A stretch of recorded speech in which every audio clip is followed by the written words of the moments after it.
I usually don't need all day to film a video, but this, like the fibroids video, literally is taking me all day to film. It's a good feeling though. I think that I'm just in a place where I know that it's time to share, and the reason why I'm sharing is because I know deep in my heart that it's going to help at least one woman out there.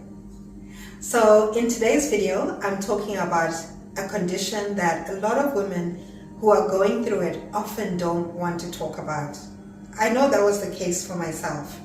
I went through this journey for a long time in silence, and then I slowly started to share, and as I started to heal over the years, I thought, nah, there's no way I'm going to go through this and nothing good is going to come out of it. It's all God's grace. He's in the story through and through, just like I mentioned in my fibroids video.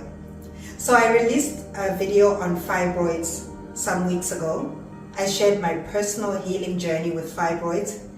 And in that video, I mentioned that I was also diagnosed with severe endometriosis, and that I would talk about it in a later stage just on its own. So today's the day.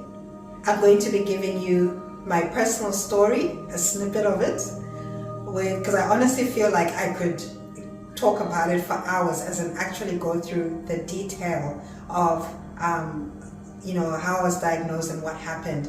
But I'm going to give you some of my journey today, and I'm also going to share the foods and exercises that I've used to help me in my healing journey, along with a very important part of it, emotional and mental health tools. Now remember that endometriosis is a very individual journey, so if you're going through it, look at the foods and the exercises that I am talking about, and make sure that you are talking to a health professional, whether it's a doctor, naturopath, whoever is helping you on your journey, so that you can see the things that could work for you. For me, it has really been a process of trying things and then getting to a place of seeing the things that work for me. But without a doubt, I will say that eating healthy and exercising is crucial as part of the healing journey of endometriosis for any woman. My name is T, or Fitness to a T. I'm a fitness and holistic health coach. And what does holistic health mean? It means that when I help my clients, or even when I post on my Fitness to a T social media pages, I help you with workouts, nutrition, mental and emotional health tools to help you live a healthier, sustainable lifestyle. The World Health Organization classifies endometriosis as a chronic disease. It affects approximately 10% of women and girls of reproductive age globally. You must be wondering what endometriosis is if you've heard little or nothing about it. So endometriosis is when the tissue that should be growing in the uterus or the womb grows outside of it. So the tissue will then be found in places like the ovaries, the bowel, and the pelvic area. So for myself, the endometriosis grew a lot on my bowel and pelvic area. So it ended up being that my bowel and my pelvis got stuck together. So as you can imagine, that caused me a lot of pain. My pain has greatly reduced, and it started to reduce a lot more when I started eating healthy foods that were targeted to healing endometriosis and doing movement as well that assisted me in that journey. So with endometriosis, women often get a lot of inflammation and scarring in the pelvic region, and that can lead to a lot of pain. When it comes to the causes of endometriosis, I ain't got nothing for ya. There are no known causes and no known cure for the condition. The symptoms of endometriosis include nausea, fatigue, infertility or difficulty getting pregnant, a lot of bloating, severe abdominal pain. The pain is like no other. And I'm going to go into that when I share my personal story.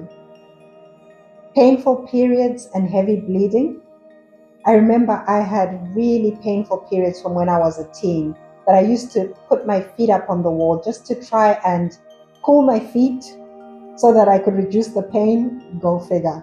I thought that could help. I was desperate. But I had no awareness and had never even heard the word endometriosis until my mid-30s. And then when it comes to the mental and emotional side, I think that the impacts on the emotions and the mind are so huge, but they're silent and they're hidden.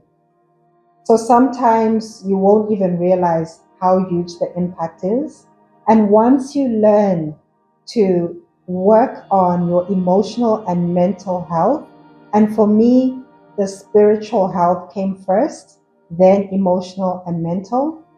And the more I worked on those things, those silent things, the more I saw my symptoms start to go, and some of them completely disappeared.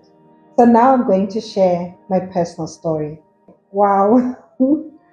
Ah, it took me a minute to get myself ready for this video, but I have so much peace about it.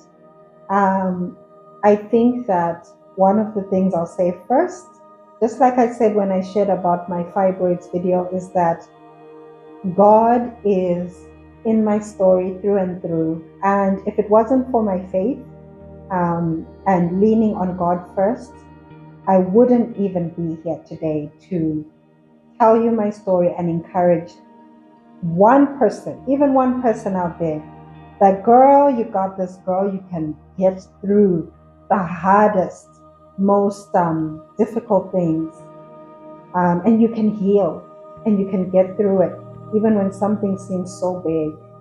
And for me, God is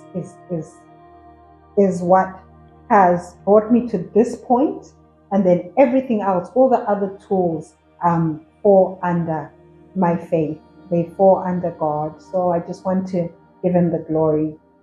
And I think that there's something so powerful about using your pain and using the deepest, darkest things to lift somebody else up and give them hope, and give you hope for any one of you who's listening, and this is going to do that for you. So my story is very detailed, but I'm going to really snipperize it. I'm going to snipperize the story so that it's not so long. And then as time goes on, I'm going to be sharing in different ways and on different platforms, sharing more of my story. So I would say the endometriosis. I started off with the fibroids journey, and the fibroids journey started off in 2016.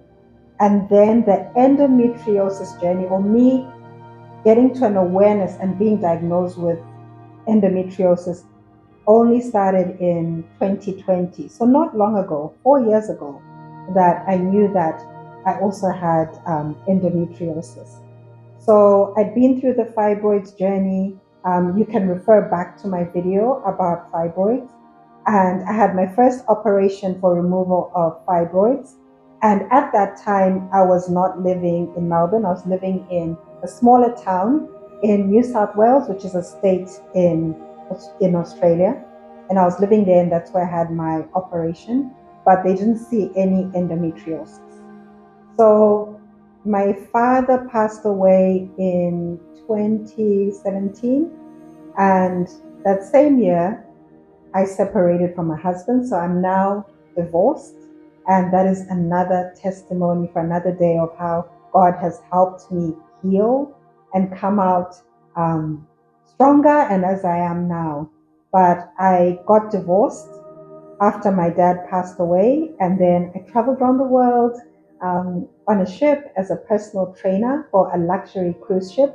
That was fantastic, and it was helping me with healing from grief, healing from grief of my separation and then divorce. So when I came back to Melbourne, my periods had always been painful, as I mentioned before, from a teenager, but they were just getting worse. And I thought to myself, wait a minute, I've had a fibroids operation. They've removed a lot of fibroids. Yes, there's still some in there, but I thought, hey, I should be good, right?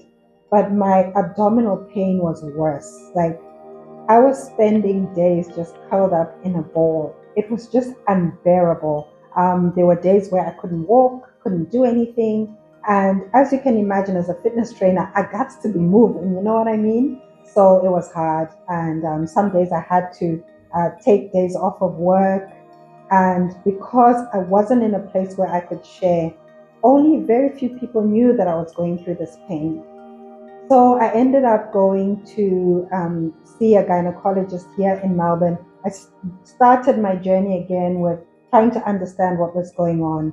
And then I was told that I needed to have fibroids operation, so removal of more fibroids. So they did a pelvic scan, found that I had fibroids, other fibroids that needed to be removed, and I got scheduled for that operation. So my operation actually happened a few weeks after the first lockdown. So that was 2020. A few weeks after that. So you can imagine the world is in lockdown. Everything is just changing. Everything is just different and weird. And then I'm going for this operation. So I had a lot going on emotionally and mentally. Physically, I was still eating healthy. I was exercising. And if I can just emphasize that every time I went to the doctor's office, they were like, if you were not exercising, like you shouldn't even be able to walk the way you walk. You look so fit. You know, the doctors could see that my lifestyle of exercising and eating healthy was helping me with this journey, as bad as it was. So, so a few weeks after lockdown, I went and had an operation to remove fibroids, right? I'm just going in to remove fibroids and I'll come out and everything will be okay. No.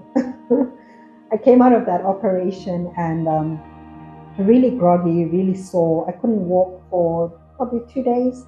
I couldn't walk, so I was in the hospital for 5 days. The first 2 days I couldn't walk at all, so I had to be helped with everything. And I remember by the time I did start walking, it was so painful. It was just like tiny little steps until I gradually got better. And I healed quickly because of my fitness. And this was according to the doctors. So there is so much. I can't emphasize enough how important it is for us to be moving. And it doesn't mean that you have to be doing this crazy weights program. Just even regular walking. It is so important because whatever you face in life when it comes to your health, just having that basic fitness is going to sometimes save your life, as it did for me. And so, I'd come out of that operation. And then when I came out of the operation, I was told that, you know what? We discovered really bad endometriosis in your reproductive area. So, your bowel and your pelvis stuck together, the endometriosis spread all over your pelvis. And that's what was causing you so much pain. And by the way, we removed one of your ovaries because it just needed to go. It was hanging on for dear life, basically. And on the ovary situation, one of the things that had happened previously before I got my first fibroids operation in the city that I used to live in before I moved back to Melbourne, was that I'd had a cyst burst on my ovaries. Oh my goodness, the most painful thing. And apparently that is one of the symptoms or the effects of endometriosis, but I didn't know it then. So I had a cyst burst on my ovary before I got my first fibroids operation many years ago in 2017. Yeah, 2017. So maybe that could have been then linked to them having to take my ovary out. So my ovary was removed, and I was now facing this other condition of being diagnosed with endometriosis. So it was like, oh my goodness, what? What? So I was in a what stage for a long time. I think that I couldn't process what the endometriosis meant, what it meant for my future, until I started really talking to God and saying, you know what, God, you created me. So I know that you're going to help me through this because my body belongs to you. And step by step, I started empowering myself to get better, to heal. So one of the things that happened after the 2020 operation is that I pretty much kind of got worse. Like, I was still bleeding heavily. I was still getting really bad abdominal pain. So the doctors were trying to work out what combination of medications could work so that those symptoms could go. But it took so long. I remember once I was on the phone with one of my close friends, who's also someone I pray with, and I was bleeding a lot and I was just in a really bad place physically. And she was like, you know, T, you have to call the ambulance. So I called the ambulance. By the time the ambulance came, I was literally just on the floor. I couldn't move, I couldn't do anything. I was about to, like pass out. So they came just in time. And I just thought, no matter what, no matter how hard this is, there was still something inside me that said something positive will come out of this. Well into 2021, end of 2021, I was still really struggling. I was constantly in the hospital, always in the emergency room.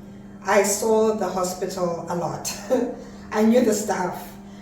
They knew me, and it was just, I hated it. It was hard.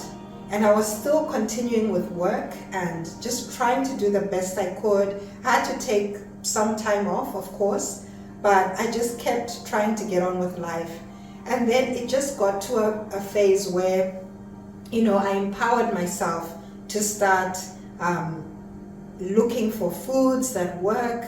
I continued to fine-tune my exercises as well until I got to a really good place where I could start to exercise more regularly again, more consistently, and really see the things that suit me and the things that don't.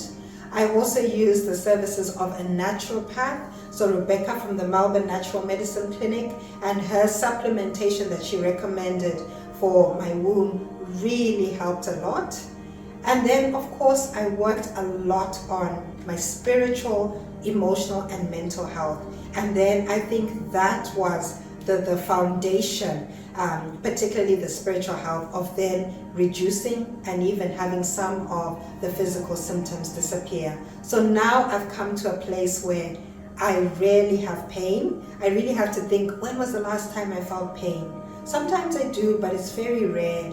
And I'm so grateful. And through all that time, I still had something in me, a little voice that said, this is going to be turned around for good. And now I'm here sharing with you, and I really hope that this encourages you. I'm excited to share the tools. The tools are great for you if you're going through an endometriosis journey. They're good for you if you have fibroids. They're also good for you if you have heavy, painful periods. Even if you don't have fibroids or endometriosis or any condition, they're good for you if you have heavy periods and you still want to exercise but want something gentle. The foods are good because they reduce pain, they reduce inflammation, and are really kind to our womb areas. And these tools are good for you if you just want to have an overall healthy womb, because the foods and exercises are targeted for better womb health. So here goes. So, back in the kitchen, as I always say, the place where all the healing begins. So, the first tip I will give you is identify what kind of foods flare you up. And it might take a bit of experimentation, but with endo, I found that for myself personally, if my body doesn't like a certain food, I will know quickly because I will feel pain in my abdominal or pelvic area. So one of the things that has been shown by some research is that a gluten-free diet is better for women with endo. So I have as gluten-free a diet as is possible. I can't always avoid gluten, but where I can, I do. So for example, I love this oats. This is a wheat-free oats. and I feel so good having it. I don't get bloated. I don't feel that horrible pain. And the reason why gluten has been shown to not be great for women with endo is that it causes hormonal imbalances. Hormonal imbalances. Try saying it fast. Hormonal imbalances. And it can also cause pain and inflammation in the abdominal or pelvic area. So when it comes to carbohydrates or carbs, I still do have healthy wholemeal carbs in smaller portions. So some of my main ones that do not flame me up are brown rice, sweet potato, pumpkin, and quinoa. So the next tip is having dairy-free or lactose-free milk. So I have this milk. It is lactose-free, so I'll just show you there if you can see that. And it is a light milk as well. And I tend to have it in my smoothies, and I'll have it in healthy baking if I bake, which is now and again. I do like some healthy desserts. So in terms of dairy, for me, when I used to have dairy, as soon as I have dairy, within 30 minutes to an hour, I start to get tummy pain around this area. It used to be so bad that I would be doubled over. So when I switched to lactose-free milk, no pain and a lot of gain, basically. So the reason why dairy has been found to be not so good for women with endo is because it causes inflammation in that abdominal and pelvic area. Greens, greens, baby, greens, greens, greens, baby, greens, greens, greens, baby. Yep, you know I always carry on about my greens, but dark leafy greens or any green vegetables are great for you if you have endo. Now, some of the reasons why they are good is because they have iron. So with endo, you can tend to lose a lot of iron, for example, from heavy bleeding. They're also anti-inflammatory. So we want to reduce inflammation as much as possible because that will reduce the symptoms and reduce things like pain, which is one of the number one symptoms. Also, leafy greens or green vegetables are good for the digestive system. So really reducing or relieving things like constipation and just helping your digestive system to work better. So some examples of greens, other examples are spinach, broccoli, green beans, silver beets like I've got here. Anything green, girl, go for it. So the last tip, but definitely not the least, that I'm going to give you in terms of food is that you need to run and save my fibroids video. The reason is because the food tips that I give in the fibroids video apply to endometriosis as well. So I was diagnosed with both conditions, and all the foods that I use in that video tie in really well for good womb health in this video as well. So check out the link above. So here's some exercise tips for you. With endo, cardio can be difficult to do, especially when you have high pain levels. Mountain climbers that I'm doing here are something that you can adjust according to how you feel, so you can slow them right down, but they also give you the benefit of working your core and your abdominals. Then on days where you feel like you could go a little bit harder, you can use a resistance band. So you would use a short resistance band, and there I'm putting it around my thighs, and then use that to get some resistance as you do the mountain climbers. This is good for your glutes as well with the band. I love resistance bands when you have endo because it really helps to add some weight without making it too impactful on your pain levels. So there I'm also working the waist. So this is a good way to fit in your waist. I found that I worked my waist more, which helped with shaping my body because focusing a lot on the front of the abs would bring on too much pain. So here I'm doing squats using the long resistance band to add a bit of weight, but not too much that would bring on pain. You can get these resistance bands on the Fitness to a T website. So on some days where you have too much pain, you can just focus on doing body weight squats without any band or dumbbells. And then on days where you feel like, okay, I could go a bit harder, you can use the resistance band. The beauty of this move is that it's also working your shoulders and your arms, so working different muscle groups at the same time, which helps with weight loss. So in my journey with endometriosis, especially in the beginning, where my pain levels were really high, there were weeks where I couldn't exercise at all. So when I did exercise, I wanted to do moves that would give me more bang for my buck, so to speak. So this is a combo move. For those of you who follow my pages, you know that I often show a lot of different body combo moves. I love them because they hit so many goals at once: weight loss, toning, cardio, and endurance. So another basic but foundational move, push-ups. So if you can manage them on your toes, great. So for me, some days, on good days, I could manage them on my toes, and then other days I would have to go onto my knees and really focus on good technique to feel it working in my arms and chest. So here I am pausing for a few seconds at the bottom of the push-up to make it harder.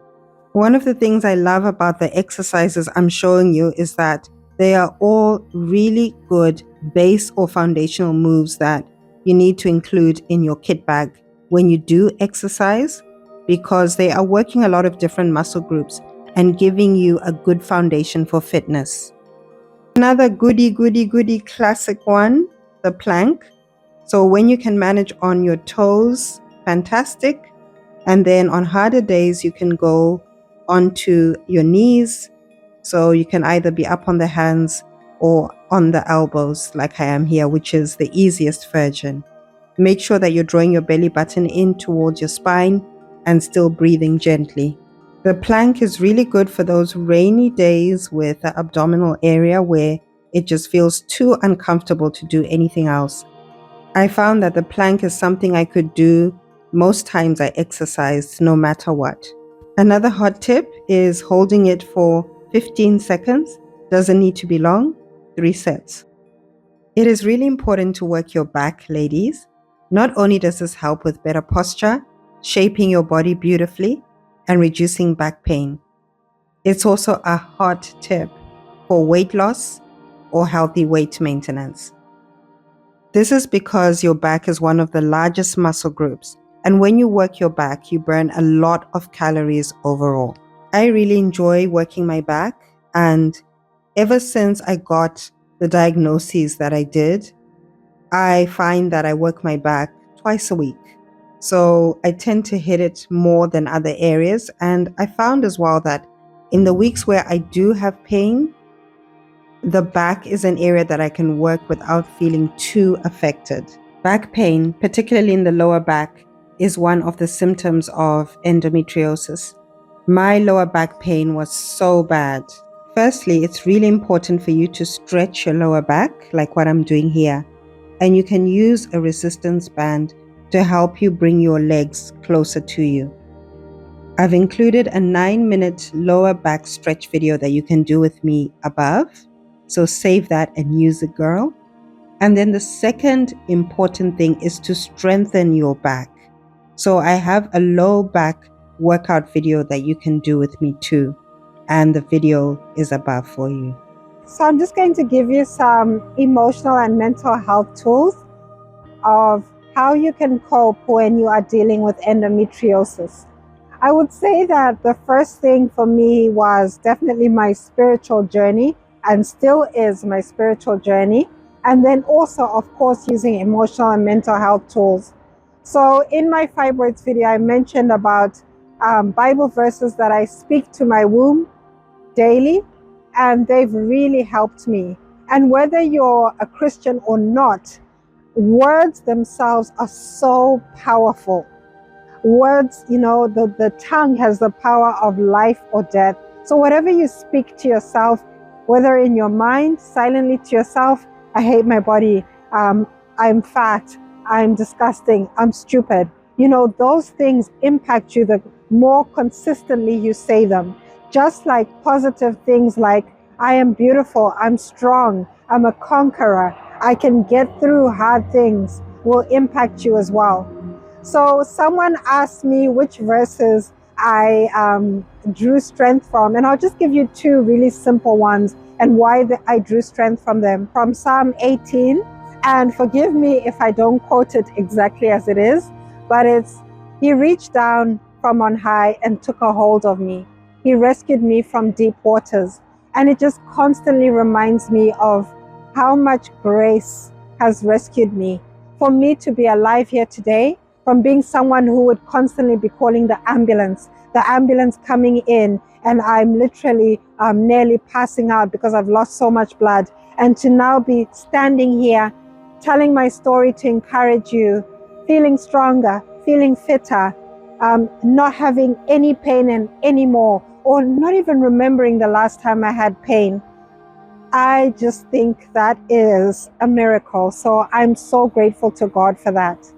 The second one that I love is really a foundation for why I speak to my womb daily and speak positive things to it. And it's carried through because now, in speaking to my womb daily and saying positive words, it's carried into my mind. It's carried on into other things in my life as well. And it's found in Hebrews, and the word is a double-edged sword. It's able to cut through bone and marrow. So it's just showing the power of our words. And it's showing the power for me as a Christian, using the word, using Bible verses to speak directly to my womb, is using God's word, His actual word, to speak to my womb and bring healing. A tool which I used for my emotional and mental health was counseling or therapy. It took me a long time to express what I was feeling about my body and what I'd been told. And I just needed the language for it.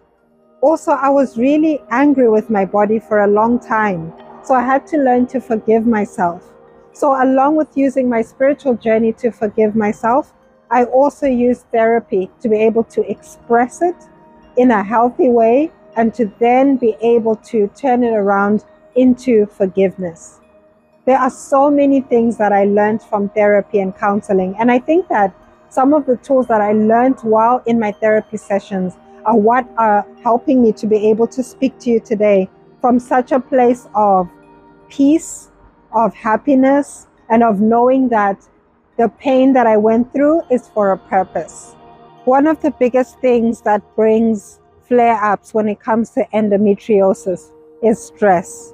So managing your stress levels and keeping as much peace as you can around you is so important. So I really had to look at how I'm talking to myself, how I'm thinking, my environment, who are the people I'm hanging out around with, what am I watching, what am I listening to, how am I sleeping. I had to look at all these things so that I could make sure that my life has had as much peace as possible. So whenever I used to get stressed or overthink, boom, I would blow up so big on my tummy. I'd be bloated. I would be feeling pain. I would bleed more. And then over time, as I learned to manage my spiritual health, really go deeper spiritually, and then look after my mind, my emotions, my body in a loving way, I had to do, it was literally like an overhaul. I had to do an overhaul of my whole self so that I could start healing. And, you know, there's so many tools that I can give you, but really look into yourself. And I think that I'm grateful that this journey has allowed me to become a better version of myself. It was almost like I was forced to become a better version of myself. Having more peace, less stress, and less flare-ups is also about building your positive character traits. So for example, I had to look at things like honesty. I intentionally make sure that I'm being as honest as I can with myself in every situation, honest as well with the people around me. So that brings more peace and less flare-ups. Also look at other things like being loving, being kind. It really is a journey. I really hope that this video has been encouraging and helpful to you. Make sure you like the video, comment below, let me know what you enjoyed hearing me share. Share this video with other women who you know will benefit from it. Thank you so much for watching, and I will see you in the next video. Take care wherever you are in the world.